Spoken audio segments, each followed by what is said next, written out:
ঢকুৱাখনাত মৰিছে হাজাৰ হাজাৰ পকা মুগা। মুগা পালকৰ হাহাকাৰ অৱস্থা।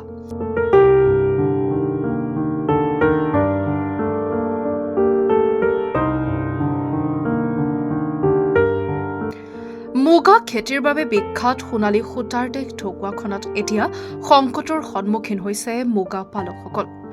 ঢকুৱাখনৰ বিভিন্ন প্ৰান্তৰ চুমনিসমূহত পকা ওলোৱাৰ অৱস্থাতে ভেঁকুৰজনিত এক ৰোগত আক্ৰান্ত হৈ হাজাৰ হাজাৰ মুগা মৰি যোৱাত মুগা পালকসকলৰ মাজত হাহাকাৰ লাগিছে।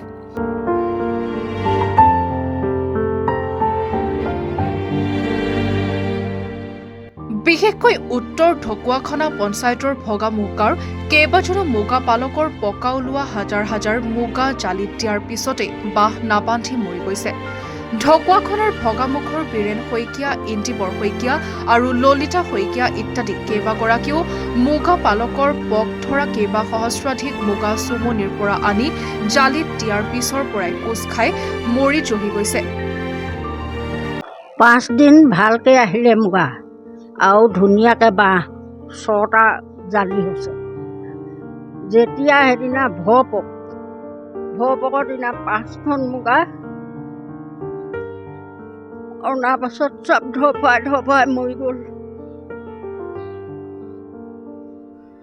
তাৰপৰা কালি 7 দিন, কালিও 3.5খন মুগা ধৰফৰাই চব মৰি গ'ল।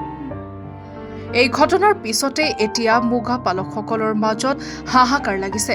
বহু আশা ভৰসা কৰি আৰম্ভ কৰা মুগা খেতি চপোৱাৰ বতৰত পকা মুগাৰ এই বিপৰ্যয়ে মাধমাৰ দিছে ঢকুৱাখনৰ মুগা পালকসকলক। ঢকুৱাখনাত থকা ৰেচম গৱেষণা কেন্দ্ৰই মুগাৰ এই বেমাৰৰ চিকিৎসাৰ কি সমাধান আগবঢ়ায় সেয়া লক্ষণীয় হ'ব।